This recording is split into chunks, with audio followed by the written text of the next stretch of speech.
መንግስተ ሰማያት መግባት ትፈልጋላችሁ? ይሄንን ቪዲዮ እስኪ ለነፍሳችሁ ይውላት። መጨረሻ ላይ ዝም ብሎ የማይረባና የማይጠቅም ቪዲዮ ሆኖ ካገኛችሁት ቅጡኝ፣ አንሰብስክራይብ አድርጉኝ። ሁላችንም እግዚአብሔርን እንወደዋለን እንላለን። በአካል ለማየት ግን ፍቃደኛ አይደለን። ፈርተነው ሳይሆን ሳንፈልገው ቀርተን ማለት ነው። ቅዱስ ዮሐንስ አፈወርቅ አንድ የሚሰቀጥጥ ጥያቄ ሁላችንንም ይጠይቀናል። አንተ ሰው በቤተ ክርስቲያን ያለውን ወንጌል ትሳለማለህ፣ በክብር ታነሳዋለህ። ነገር ግን በውጭ ያለውን ነፍስ ያለውን ሕያውን ወንጌል ግን ትገፈዋለህን?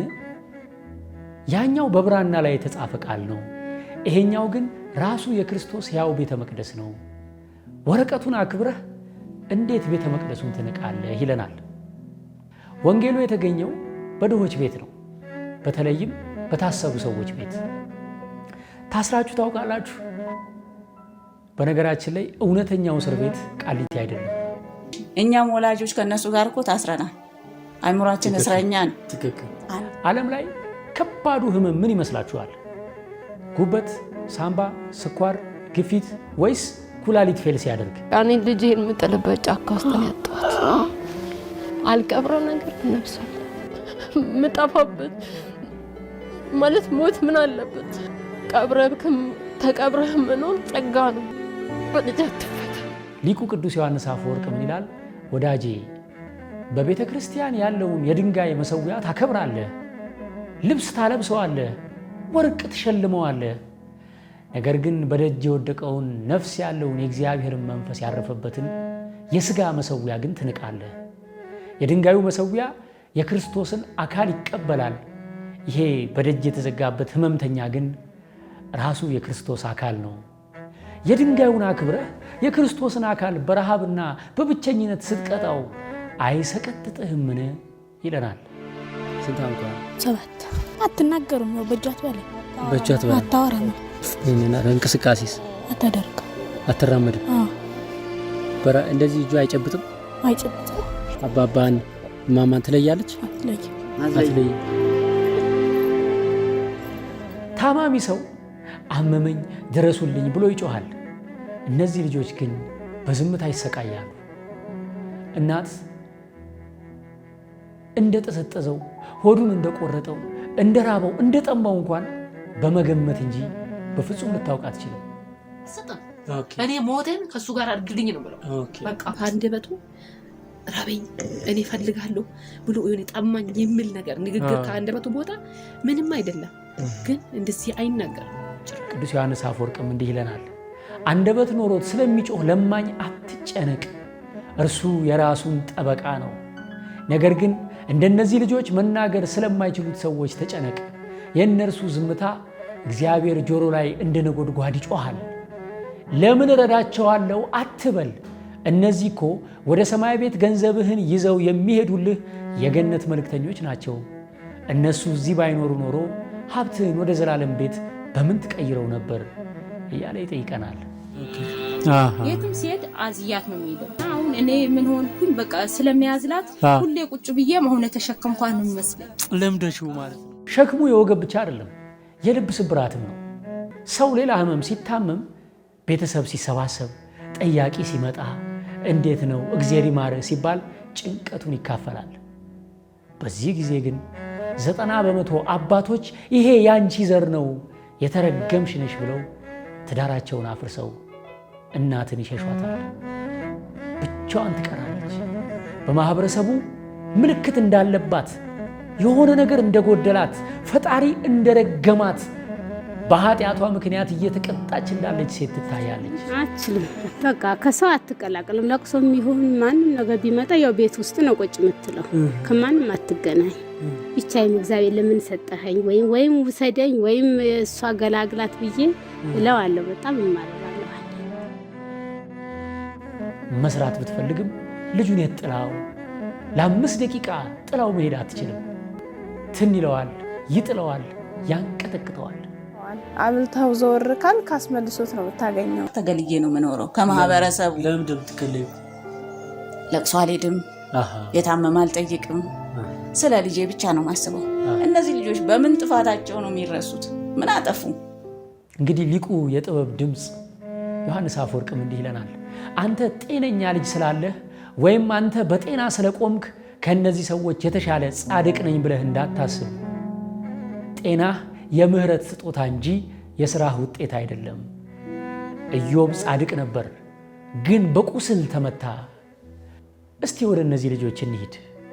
የእነዚህ ልጆች ዳይፐር ስትቀይር፣ የፈሰሰ ምራቃቸውን ስትጠርግ የምታገለግለው ሰው ብቻ እንዳይመስልህ። ያንን የተጎሳቆለ አካል ስትነካው ሰማይና ምድርን የፈጠረውን እጅ እየነካህ ነው። አዎ፣ ምናልባት ኩላሊቱ ፌል ያደረገበት ሰው፣ በጉበት በሳምባ በሌላም ህመም የሚሰቃይ ሰው የታማሚው ቤተሰብ ልጄ እንዳይሞትብኝ እያለ ይፈራል። የእነዚህ ልጆች እናት ግን የከፋ ፍርሃት አላት። ጸሎቷ ምን እንደሆነ ታውቃላችሁ? እኔ ቆሜ እኔ ሳልሞት እሷ አንድ ቀን ቀድማኝ ትሞት የነሳ። ታዲያ ይህን ሰምተህ ዝም ትላለህ? ለአንድ ባለጸጋ ያለህን ብትሰጥ ምናልባት በምሳ ግብዣው ውለታህን ይመልስልሃል። ያን ጊዜ ሂሳቡ ተዘጋ ማለት ነው። ነገር ግን አመሰግናለሁ ማለት እንኳን ለማይችሉ አንደበት ለሌላቸው ድሆች ብትሰጥ ውለታህን መመለስ የሚችለው እግዚአብሔር ብቻ ይሆናል። ያን ጊዜ ፈጣሪ የልጁ ባለ ዕዳ ነኝ ብሎ ይፈርምልሃል። እግዚአብሔርን ባለ ዕዳ ማድረግ ትፈልጋለህ? እንግዲያውስ ዕዳ የማይከፍለውን በአንደበቱ የማያመሰግነውን ምስኪን እርዳታ ስጠው ይለናል ቅዱስ ዮሐንስ አፈወርቅ። የት ሄጄ ነው የምደበቀው? እኔ እያኘኩ ነው ማጎርሳት። አፌ ውስጥ እንደዚህ ብዬ ነው እንደ ወፍ እንደዚህ የምተፋው። አንድ ሰው በልዩ ልዩ የሥጋ ደዌ በከፋ ህመም ቢታመም ምናልባት አንድ ጊዜ ታክሞ ስለሚድን ወጪው የአንድ ጊዜ ነው። የእነዚህ ልጆች ወጪ ግን የህይወት ዘመን ወጪ ነው። ዳይፐር፣ መድኃኒት፣ ፊዚዮቴራፒ፣ ወጪው አያባራም። ምንም ገቢ ግን የለም።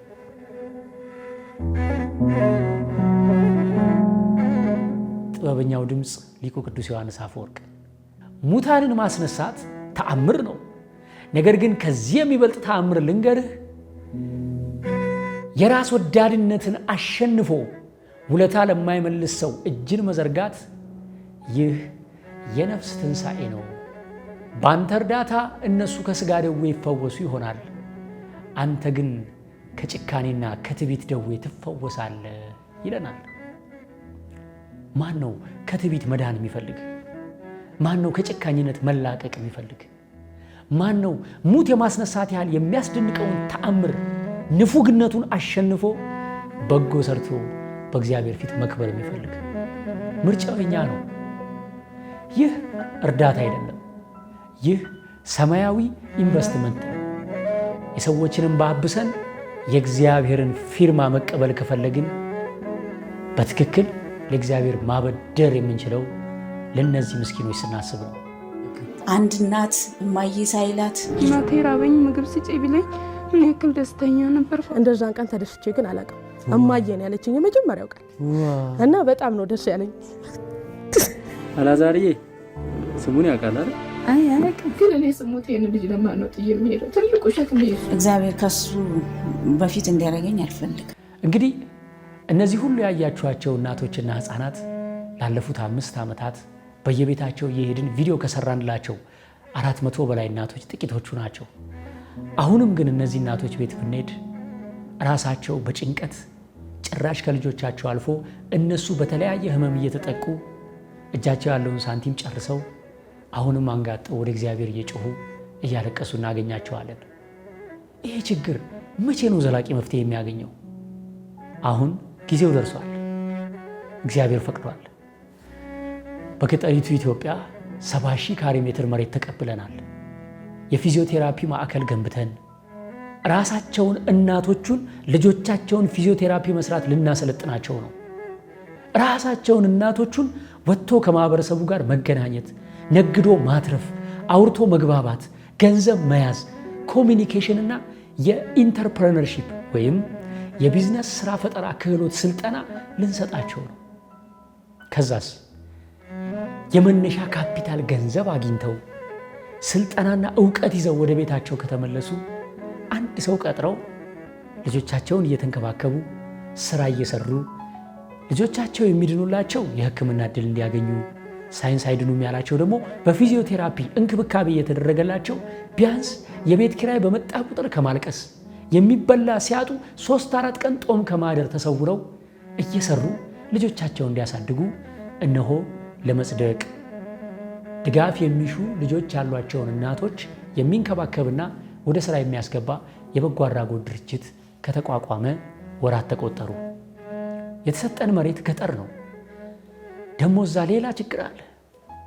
ለመውለድ በድንክ አልጋ እየተያዙ ሆስፒታል እስኪደርሱ ድረስ የሚጨነቁ መንገድ አልባ እናቶችና አባቶች፣ ንጹህ ውሃ ለመጠጣት ሰዓታት የሚጓዙ እሱንም ፀሐዩ እየጠነከረ ሲሄድ አጥተውት በውሃ ጥም የሚሰቃዩ ምስኪን ወገኖቻችን ያሉበት መንደር። ታዲያ በአንድ ድንጋይ 2 ወፍ እንድንመታ ተነስተናል። መንገዱን ሰርተን ውሃውን ቆፍረን አውጥተን ይህን ትልቅ መንደር ገንብተን እናቶቻችን እንባቸው ለአንዴና ለመጨረሻ ጊዜ የሚታበስበትን በጎ ስራ አብረን እንስራ። በ0941 58 77 77 ደውሉልን። በተለይም ከገንዘቡ በላይ የኮንስትራክሽን ማሽን ያላችሁ፣ የሲኖትራክ መኪና ያላችሁ ሰዎች ማሽኑን ብትሰጡን፣ ሲኖትራኩን ብትሰጡን ባለችን ጥቂት ብር ነዳጅ እየቀዳን የሹፌር አበል እየከፈልን መንገዱን በ0 ብር መስራት እንችላለን። እባካችሁ ኤክስካቫተር፣ ሎደር፣ ግሬደር ካላችሁ እንዲሁም ሲኖትራክ አትጨክኑብን። ለአንድ ሳምንት፣ ለአንድ ወር፣ ለአንድ ቀንም ብትሰጡን ይጠቅመናል። ሎቤድ ያላችሁ ሰዎች ማሽነሪ ለማጓጓዝ ደውሉና እኔ ይህን አግዛችኋለሁ በሉን። ነዳጅ ማደያ ካላችሁ ነዳጅ ልትቀዱልን ከቻላችሁ በ0941 58 77 77 ደውሉልን። አይ ማሽኑ የለንም በገንዘብ እንደግፋችሁ ካላችሁ ደግሞ ሲኖትራኮቹ ለአንድ ወር ከ5 ቀን አገልግሎት ለመስጠት 3,500,000 ብር ይፈጃሉ። ይህንን ግን በሰዓት ከፋፍለን የአንድ ሰዓት ጌታ የአንድ ሰዓት እመቤት እየፈለግን ነው። ግሬደር በአንድ ሰዓት ከነነዳጁ 7,490 ብር ይፈጃል። ኤክስካቫተር ለአንድ ሰዓት 7,325 ብር ይፈጃል። ሮለር ለአንድ ሰዓት ከነነዳጁ 3,495 ብር ይፈጃል። ግዴላችሁ እያንዳንዷ የሰጣችኋት ገንዘብ በምድርም በሰማይም ምስክር ሆና እንድታፈራርደን በጥንቃቄ ተጠቅመን እግዚአብሔር በፈቀደልን መጠን ሰርተን እናሳያችኋለን። የአንድ ሰዓት ጌታ የአንድ ሰዓት እመቤት ሁኑን። 7,490 ብር፣ 7,325 ብር ወይም 3,495 ብር እርዱን። ተማሪ ከሆናችሁ አቅም ካጠራችሁ 1 ሊትር ነዳጅ ግዙልን። 130 ብር ብቻ ነው 1 ሊትር ነዳጅ። በኢትዮጵያ ንግድ ባንክ 1071 97 63 38 7 በኢትዮጵያ ንግድ ባንክ ድጋፋችሁ አይለየን። ወይም በአጭር ቁጥር ካፒታል ሌተር ኤል 2424 አድርጋችሁ የንግድ ባንክ ሞባይል ባንኪንግ ላይ ብትሞክሩት ለመጽደቅ የዘለቄታ በጎ አድራጎት ድርጅት ብሎ ይህንን ስም ያወጣላችኋል። ለመጽደቅ የዘለቄታ በጎ አድራጎት ድርጅት። በቅዱስ ዮሐንስ አፈወርቅ መልእክት ቪዲዮውን ላጠናቅ። ሀብትህን ወደ ሰማይ ማሸጋገር ትፈልጋለህ? እንግዲያውስ እዚህ ለተቸገሩት መንገድ ሁን። እዚህ ድንጋዩን ስታነሳ እዛ የሰማይ ቤተ መሰረት ይጣላል። እዚህ መንገዱን ስታቀና እዛ ወደ ገነት የምትገባበት መንገድ ይስተካከላል ይለናል። ያለን የተሰጠን እንድንጸድቅበት ነው። ይህንን ቪዲዮ ካመናችሁበት ቢያንስ ለ3 እና ለ4 ወዳጆቻችሁ ቪዲዮን ሼር ማድረግ እጅግ ትልቅ ስጦታ መስጠት ነውና ለዚህ የጽድቅ ሥራ ሼር በማድረግ አግዙን። አመሰግናለሁ።